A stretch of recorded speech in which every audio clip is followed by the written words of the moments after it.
မင်္ဂလာပါဒီနေ့မှာတော့သမုဒ္ဒိကာထာကိုရွတ်ဖတ်ရခြင်းကြောင့်ရရှိလာတဲ့အကျိုးကျေးဇူးတွေကိုမျှဝေခြင်းပါတယ်သမုဒ္ဒိကာထာဆိုတာဗုဒ္ဓဘုရား၏ဂုဏ်တော်များကိုစိတ်အာရုံထားပြီးလေးစားစွာရွတ်ဆိုခြင်းဖြစ်ပါတယ်ဒီလိုရွတ်ဖတ်ခြင်းကြောင့်ပထမဦးဆုံးရရှိလာတာကစိတ်ငြိမ်းချမ်းမှုပါ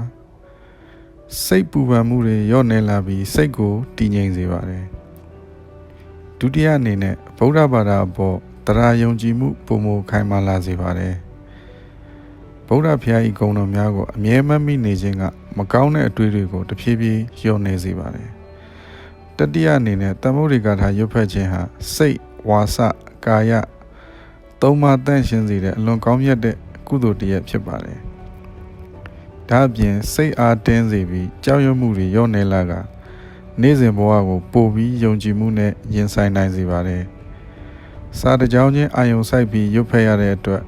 တမာတိတိုးပွားလာပြီးအပြောဆိုအပြုအမူတွေပါပုံမယဉ်ကျေးလာစေပါတယ်ဒါကြောင့်နေ့စဉ်မနက်ခင်းဒါမှမဟုတ်ညအချိန်မှာသမုဒ္ဒိကာထာကိုစိတ်အေးနဲ့